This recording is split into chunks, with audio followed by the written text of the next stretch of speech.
Bismillahirrahmanirrahim. Assalamualaikum warahmatullahi wabarakatuh.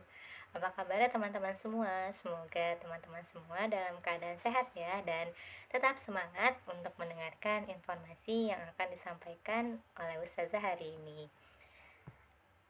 Nah teman-teman, alhamdulillah ya, kita dapat bertemu kembali di pembelajaran Bahasa Indonesia. Tentunya masih tetap bersama dengan Ustazah Dian. Namun sebelum kita membahas materi kita hari ini lebih lanjut, mari kita berdoa terlebih dahulu ya teman-teman, agar Allah Subhanahu wa Ta'ala memberikan kemudahan serta kelancaran untuk kita hari ini. Sudah siap untuk berdoa teman-teman? Mari kita mulai ya. Sikap berdoa, tangannya diangkat, kepalanya ditundukkan. Doa sebelum belajar. Bismillahirrahmanirrahim. Rabbi zidni ilman warzuqni fahman. Amin.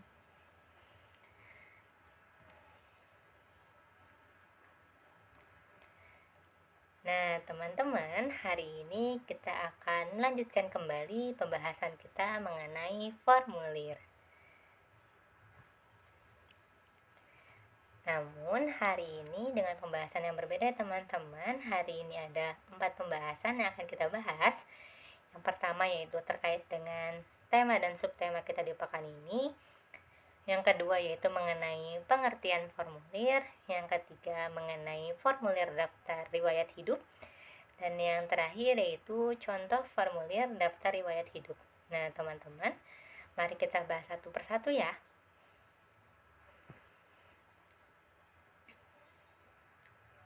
Nah alhamdulillah, hari ini kita sudah memasuki tema 5, subtema 2.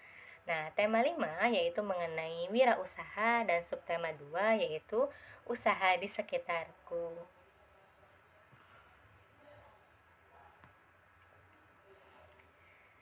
Nah, teman-teman, Allah Subhanahu wa Ta'ala berfirman, "Hai orang-orang yang beriman, janganlah kamu saling memakan harta sesamamu dengan jalan yang batil, kecuali dengan jalan perniagaan yang berlaku dengan suka sama suka di antara kamu, dan janganlah kamu membunuh dirimu.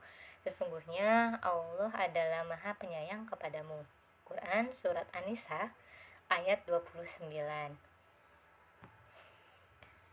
Nah, adapun di dalam hadis, teman-teman, sesungguhnya Allah Subhanahu wa Ta'ala mencintai seorang mukmin yang giat bekerja. Hadis riwayat Tabrani. Nah, teman-teman, setiap manusia yang hidup di dunia ini pasti akan melakukan sebuah usaha ya. Usaha adalah kegiatan yang dilakukan oleh manusia untuk mendapatkan penghasilan, baik berupa uang ataupun barang yang diperlukan untuk memenuhi kebutuhan sehari-hari dan untuk mencapai kemakmuran hidup. Nah, di sekitar kita ini ada banyak potensi bidang usaha, teman-teman. Nah, potensi sendiri adalah kemampuan yang mempunyai kemungkinan untuk dapat dikembangkan kembali. Nah, seperti misalnya ada pertanian, perkebunan, peternakan, perikanan, kehutanan, pertambangan, perindustrian, perdagangan, dan juga pariwisata. Nah, pekerjaan atau usaha setiap orang dalam memenuhi kehidupan harus kita hargai, teman-teman. Apapun itu pekerjaan ataupun usahanya. Nah, menghargai pekerjaan atau usaha orang lain dapat kita lakukan dengan cara tidak menghina orang karena pekerjaannya. Yang kedua, tidak mengganggu usaha orang lain. Yang ketiga, tidak iri terhadap keberhasilan usaha orang lain. Tentunya ketika orang lain berhasil, harusnya kita jadikan teladan ya teman-teman, bagaimana bisa sampai berhasil seperti itu. Kita pelajari, kita teladani. Yang keempat, apabila sudah berhasil, kita sebaiknya membantu usaha orang lain. Nah, adapun usaha-usaha yang ada di sekitar kita yaitu ada pedagang pakaian, ada pedagang makanan, ada salon, ada penjahit, ada bengkel, ada fotokopi, dan lain sebagainya. Nah, kalau di teman-teman, kira-kira ada usaha apa lagi ya? Coba diingat-ingat teman-teman. Nah, berbicara tentang usaha di sekitarku, di sini Ustazah mempunyai satu buah lagu tema dengan judulnya Usaha di Sekitarku menggunakan nada Os Krayon Shinchan. Sudah siap untuk bernyanyi teman-teman? Mari kita bernyanyi bersama ya. Teman-teman boleh bernyanyi di rumah, Ustazah bernyanyi di sini. Sudah siap teman-teman? Mari kita mulai ya. 1, 2, 3.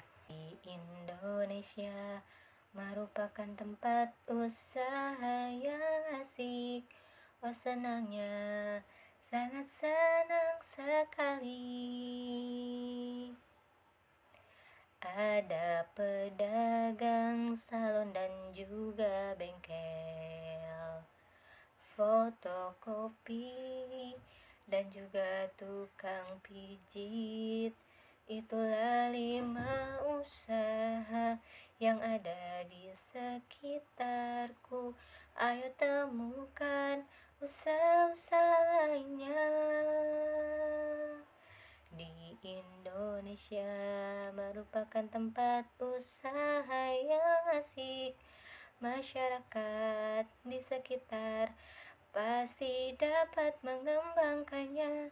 Dengan usaha dapat meningkatkan taraf ekonomi. Oh senangnya, sangat senang sekali. Terima kasih teman-teman sudah ikut bernyanyi bersama. Kita akan lanjutkan lagi ya pembahasannya. Nah teman-teman, kita akan masuk ke pembahasan kita, yaitu formulir. Ada formulir daftar riwayat hidup. Gak usah ingatkan kembali terkait dengan formulir.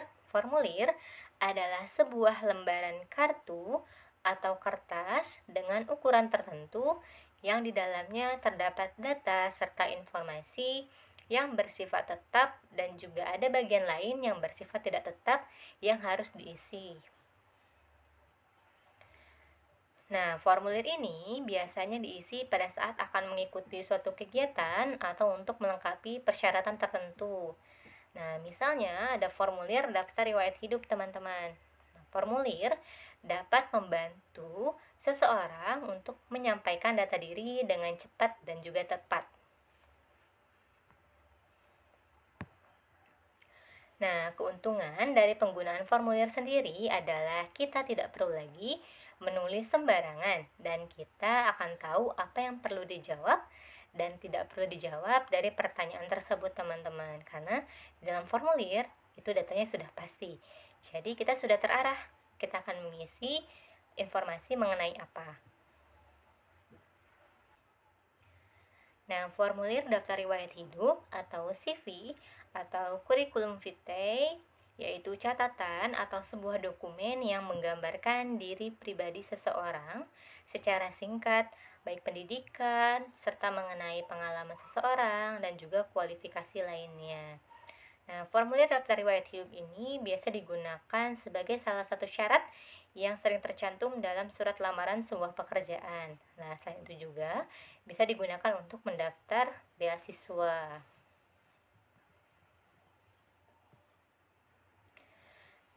Nah, di sini ada bagian-bagian dalam daftar riwayat hidup. Yang pertama, yaitu ada data pribadi atau identitas diri. Nah, biasanya ada nama, ada tempat tanggal lahir, mungkin agama, dan lain sebagainya yang menunjukkan data pribadi atau identitas diri kita masing-masing. Yang kedua, yaitu ada bidang yang diminati. Yang ketiga, yaitu ada riwayat pendidikan. Biasanya, itu dimulai dari mungkin bisa dari TK, SD, SMP, SMA, perguruan tinggi. Nah, jika teman-teman mungkin riwayat pendidikannya baru TK saja ya teman-teman. Nah, mungkin nanti jika teman-teman sudah SMP, berarti riwayat pendidikan teman-teman TK, SD. Seperti itu. Yang keempat, ekstrakurikuler atau kursus yang pernah teman-teman ikuti. Nah, kursus apa kira-kira yang pernah teman-teman ikuti atau ekstrakurikuler? Apa yang pernah teman-teman ikuti? Yang kelima, yaitu kecakapan atau keterampilan yang dimiliki. Nah, kira-kira apa ya kemampuan atau keterampilan yang aku miliki? Nah, teman-teman, jika memang memiliki kecakapan atau keterampilan yang teman-teman miliki, silakan bisa dimasukkan ke dalam daftar riwayat hidupnya. Yang keenam, yaitu kesimpulan. Nah, namun di dalam daftar riwayat hidup ini bisa berbeda-beda teman-teman, tergantung dari kebutuhan yang dibutuhkan pada saat kita membuat daftar riwayat hidup. Nah, Ustazah mempunyai beberapa contoh formulir daftar riwayat hidup teman-teman. Namun, dalam beberapa daftar riwayat hidup yang ada, itu ada perbedaan. Tergantung dari si penulis daftar riwayat hidupnya. Nah, yang Ustazah contohkan di sini, nah teman-teman bisa melihat. Nanti teman-teman bisa membedakan dengan daftar riwayat hidup yang lainnya. Ada bagian data diri, dan di sana ada nama, alamat, kode pos, nomor telepon, jenis kelamin, tempat tanggal lahir, lalu warga negara, agama. Nah, lalu selanjutnya ada bidang yang diminati. Nah, di sana ada saya berminat dalam bidang olahraga. Nah, selanjutnya ada riwayat pendidikannya. Nah, di sana jelas ya teman-teman, taman kanak-kanak. Nah, boleh disebutkan kira-kira taman kanak-kanak apa ketika teman-teman bersekolah di TK tersebut. Lalu ada ekstrakurikuler. Nah, di sana ekstrakurikuler yang pernah diikuti yaitu kepramukaan. Nah, kecakapannya juga di sana dituliskan, lalu kesimpulannya dari daftar riwayat hidup yang sudah dibuat seperti apa. Nah, di bagian akhir itu ada bagian tanda tangan. Untuk mensahkan daftar riwayat hidup itu memang benar-benar kita yang buat. Nah, ini yang kedua. Nah, teman-teman bisa membedakan apa yang tidak ada di daftar riwayat hidup yang kedua ini. Teman-teman bisa lihat perbedaannya. Oke, yang selanjutnya ini yang ketiga. Ada perbedaan ya teman-teman. Silakan boleh dilihat perbedaannya seperti apa. Oke, bedanya kalau di sini tidak ada bidang yang diminatinya, lalu tidak ada mungkin kursus yang pernah diikuti atau ekstrakurikuler yang pernah diikuti. Nah, di sini tidak ada. Tergantung dari kebutuhan daftar riwayat hidup yang akan kita buat. Nah, ini yang selanjutnya. Nah, ada perbedaannya teman-teman. Nah, tadi adalah informasi mengenai formulir daftar riwayat hidup dan juga contoh dari formulir daftar riwayat hidup. Nah, teman-teman, kesimpulannya hari ini adalah formulir adalah sebuah lembaran kartu atau kertas dengan ukuran tertentu yang di dalamnya terdapat data serta informasi yang bersifat tetap dan juga ada bagian lain yang bersifat tidak tetap yang harus diisi. Nah, formulir daftar riwayat hidup adalah dokumen atau catatan yang menggambarkan diri pribadi seseorang. Dengan adanya formulir daftar riwayat hidup ini dapat memudahkan kita ketika kita akan mencari data lengkap pribadi seseorang. Nah, seseorang yang menulis formulir daftar riwayat hidup pun akan lebih jujur akan kemampuan yang dimilikinya dan dapat bertanggung jawab atas apa yang telah dituliskannya di dalam formulir tersebut. Nah, teman-teman, adapun proyek yang akan dikerjakan oleh teman-teman, yaitu yang pertama, perhatikan contoh formulir daftar riwayat hidup yang terdapat di video pembelajaran dan di lembar proyek. Kedua, buatlah satu buah formulir daftar riwayat hidup pada kertas HVS. Lalu setelah itu isilah formulir daftar riwayat hidup yang telah dibuat oleh teman-teman. Yang ketiga, dokumentasikan proyekmu dalam bentuk foto melalui fitur tugas kelas yang terdapat di Classroom. Nah, jadi ketika nanti teman-teman sudah membuat formulir daftar riwayat hidup, silahkan teman-teman isi formulirnya, lalu setelah itu teman-teman dokumentasikan dalam bentuk foto. Nah, teman-teman, terima kasih banyak sudah mendengarkan informasi yang telah disampaikan oleh Ustazah hari ini. Mohon maaf apabila Ustazah ada kesalahan dalam menyampaikan informasinya. Sebelum kita akhiri, kita akan baca doa terlebih dahulu ya teman-teman. Sudah siap untuk berdoa? Mari kita mulai. Sikap berdoa, tangannya diangkat, kepalanya ditundukkan. membaca hamdalah bersama-sama. Alhamdulillahirabbil alamin. Segala puji bagi Allah Tuhan semesta alam.